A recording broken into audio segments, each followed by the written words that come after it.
Tom Renaud from the band Lord Huron. Lord Huron's music is a bit hard to categorize. Some might say it's indie rock, folk rock, a little bit of Western psychedelia in there. Others might say they're just a great rock band. Either way, they've racked up billions of streams and toured all over the world.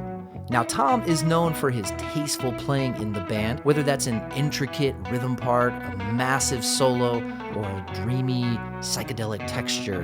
Whatever he's playing, it always serves the song, and that is going to be a theme throughout this whole conversation. Now, on a personal note, I actually played with Tom in Lord Huron for a few years back in the day.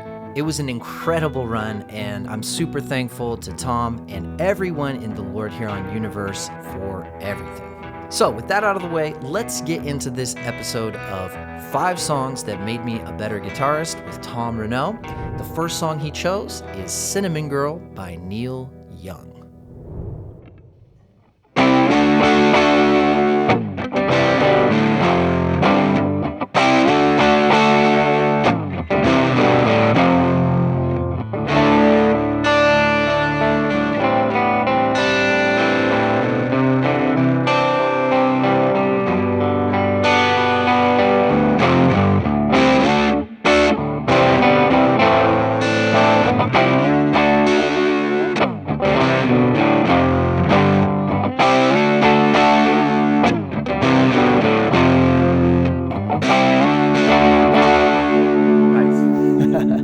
Welcome, Tom. It's really a pleasure to have you here, man. Thanks, buddy. We've known each other for quite a long time now, like over 10 years. We go and back. It just feels like it's kind of come full circle here to have you on the pickup couch. So totally, it's great to be here, man. With this song, let's just start. Like, why did you choose this one, and what did it do for you? I've been a fan of Neil since I started playing guitar when I was like 10 or 12 years old. He plays really raw and primitive and heavy, and even in his like acoustic playing, there's just a very distinct style. It's in kind of an interesting tuning. It's in like a double drop D. And just so everybody knows, double drop D is drop D, but Yes. then also the high E. You also take your high E, high E down a step to everything D. else standard tuning. Yeah, and you get this sweet, super heavy. Yeah. Super heavy sound. This is a 2-guitar song. Yep. Lord Huron, of course, like the core sound of that is 2 guitars. Sure. Is there anything with this song that, in that sense, with the 2-guitar aspect, that influenced anything that you do with Huron, whether sonically or register or, I don't know, anything like that? Sure, yeah, that's an interesting question. Short answer, not particularly, but like one thing that I think is cool about like the way that you and I are playing this together is that we're essentially just doubling each other, right? It's a pretty straightforward, like relatively ham-handed riff. But then, especially when we get into the verse, it's like we're just doing subtly, we're playing the same thing, but we're just doing subtly different things. There's 2 spots that I thought of as we were working through it a little bit. I think there's one guitarist going and really getting that, like highlighting those notes, whereas the other guitar is more. Yeah. Right. Yeah. So, if we just played the same thing, just that part, 2, 3, 4. Okay. But then if I do the high part with you do the low part, 2, 3, 4. Right. It's not night and day, but it's just adding like a little flavor on top. Sure. Yeah. Right? Just a subtle harmony. Yeah. There's probably fewer greater feelings than playing like low riff, like drop D with 2 guitars at the same time. It's pretty great. Yeah. I'd say it's number 1. I can't think of anything better. 1, 2, 3,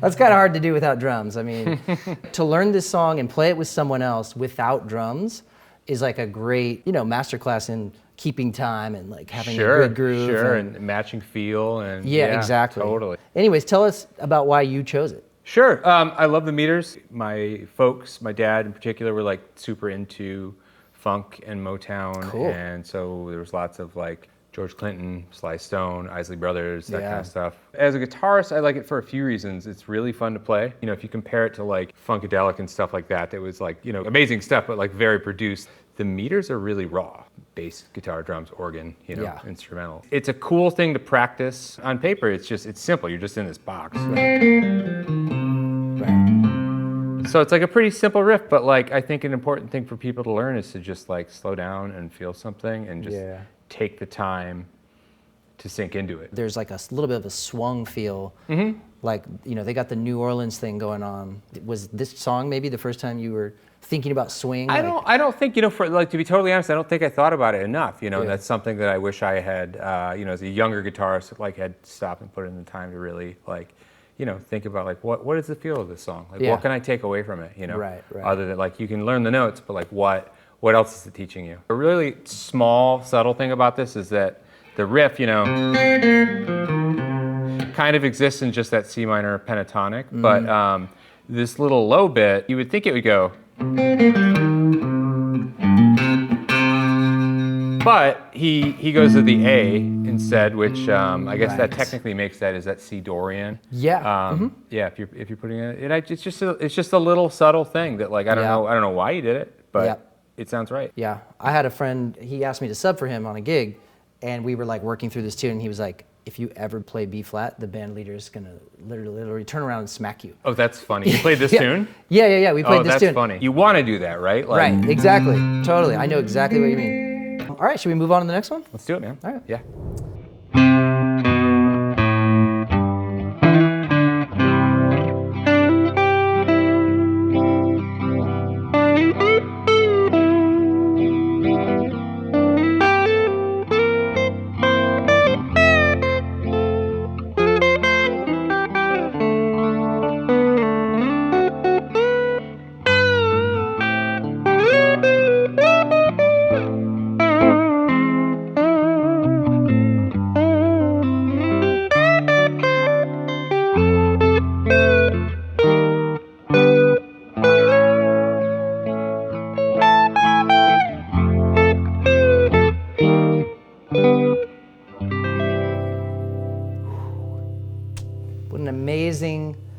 Piece of music by the best Beatle. I'll just say it. The trolls are going to come out for that one. Okay, so walk us through it, man. Yeah, this was one of the first guitar solos I ever learned. I really, really like George for his slide playing.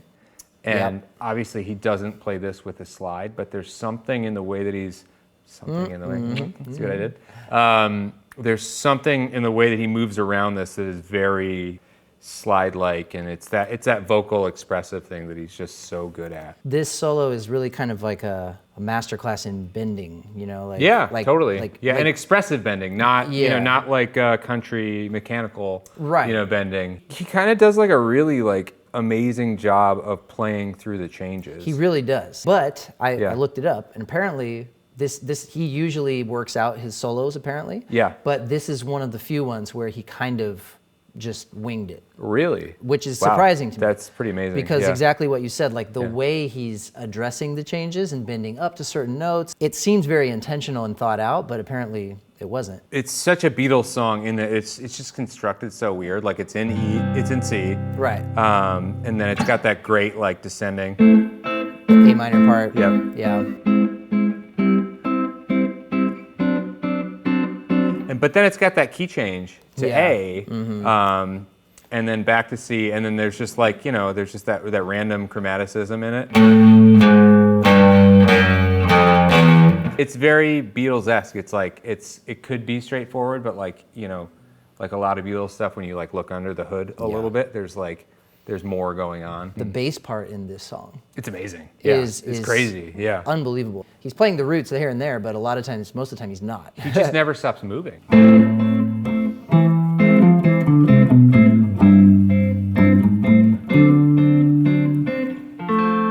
Amazing. amazing. So cool. Right? Yeah. It's just does a really remarkable job of like not getting in the way either. The whole song, every aspect about the song made me a better guitar player, you know, or even really just a better musician. Sure. Because like, as you mentioned, the harmony, there's the bass part, there's the guitarist bending, there's a lyrics perspective as well. It's like a masterpiece. It's just like so many aspects of it. Just incredible. 1, 2, 1, 2, 3.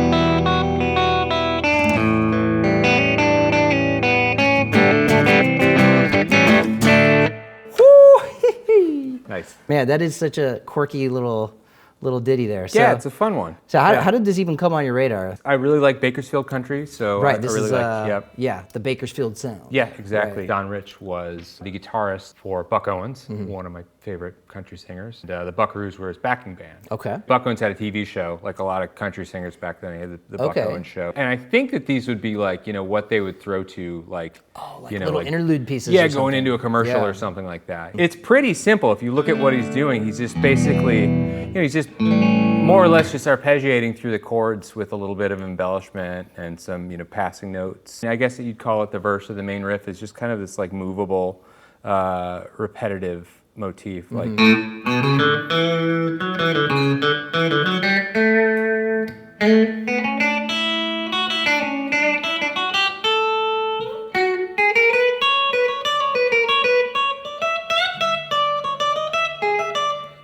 Anyways, I think there's something to be said for the really, you know, simple, understated stuff like this. Cool, man. Well, that was really fun. Again, I hadn't even heard this song before. So great one. If you're looking for tasty country licks, check out the instrumental stuff, or just go back and listen to Buck Owens because there's so many great little riffs hiding out in his music. Yeah, awesome.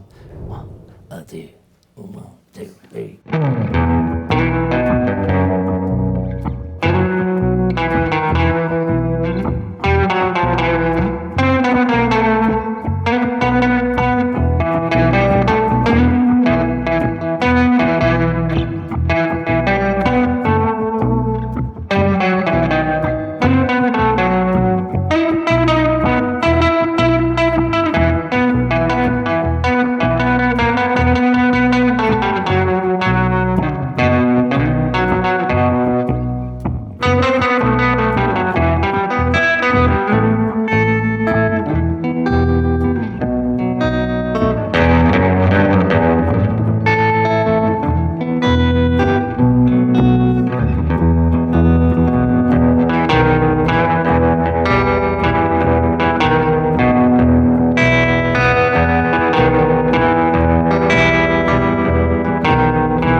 So, jockey full of bourbon. What is a jockey? I believe a jockey is a little fellow that rides a racehorse. I thought it was like a flask or something. No. I think it's a jockey. Literally a jockey. It's a jockey he's been drinking. Yeah, he's getting into some trouble. Okay. Yeah. This is from a Tom Waits record from 1985. Walk us through a little bit of the solo here. The changes are just basically like a minor 1, a 4, minor 4, and then a dominant 7 at the 5. So that makes this harmonic minor scale. So we have. It's got the flat 6 and the raised 7th. Correct. Yep. Yeah. That's what gives it that harmonic flavor. Yeah. The guitar on this track and most of the record is played by Mark Ribot, who's one of my favorite guitar players. His playing, you can tell, is like definitely rooted in samba and Latin jazz and Cuban music, but it just always sounds a little, I don't know, askew, like a little, you know, a little drunk. I like guitar playing that's just a little weird or a little raw. I mean, obviously, technique is very important. I don't want to undersell that. Yeah. But, you know, I am attracted to stuff where like you feel what they're trying to say. Yeah. And sometimes it doesn't take, you know, a million notes and a bunch of shredding. It's technique. It is in its own way. It's just not shred technique. You're right. Yeah, and I would say, you know, if there was like a, I don't know, a takeaway, I think there's a lot more lesson in, you know, studying people's phrasing and feel and how they push and how they pull. Yeah. And let's talk about this instrument as well. Yeah, sure. Yeah, our mutual friend, Mr. Ben Tolliday. Yeah, he's a huge Mark Ribot fan, and he bought this, I believe, at an auction. And this was Mark Ribot's guitar. This is actually Mark Ribot's guitar. Yeah, this is the one. We don't know for sure, but we think this may have been the one that was actually played on this track, Jockey Full of Bourbon. But it's a very, very cool sounding guitar with just about the biggest neck I've ever seen. It is literally half of a baseball bat right there. Interesting thing about this one is that like it's such a memorable guitar part, but there is no riff. It's just basically whatever, you know, 3.5 minutes of him noodling around, playing the changes. Yeah, and it just sounds, it's just so cool. When I think about like Lord Huron and your guitar playing and the band's music, like it makes sense, all these choices. I would say like artisanally crafted guitar parts, whether they were improvised or not. They turned out, it's like the perfect note choice, the perfect tone. And that's what I think about with Huron as well. Oh, thank you. Yeah, I take that as a compliment. Oh, yeah, but 100%. I don't know if you realized, but all of these songs, except for this one, were released in either 1968 or 1969. I had no idea. Really? Yeah. Wow. I realized that last night. Huh. Why do you think you've gravitated towards that era? I mean, there's so much great guitar music. It's like the golden age of guitar and also guitar music. Yeah, and I think so much of the stuff from it's just like fundamental to everything that came after it. I think if there is like a common thread between these songs and pretty much all music that I'm attracted to, it's that the guitar serves the song. Yeah. And you know, says a lot without saying too much. And I think that's says a lot without saying too much. Mm-hmm. First of all, you know, thanks for doing this. So fun. You're a busy man. You guys literally just played 2 nights at Red Rocks. You're playing Madison Square Garden, right, coming up? So I'm told, yeah. And you also have a new album coming out. July 18th. July 18th. The Cosmic Selector, Volume 1. I love it. If you've made it this far in the video, thanks so much for being here and staying with us. Let us know who we should bring up next, and also let us know what your 5 songs would be for this video. Thanks a lot. Don't forget to like and subscribe, and we'll see you on the next one.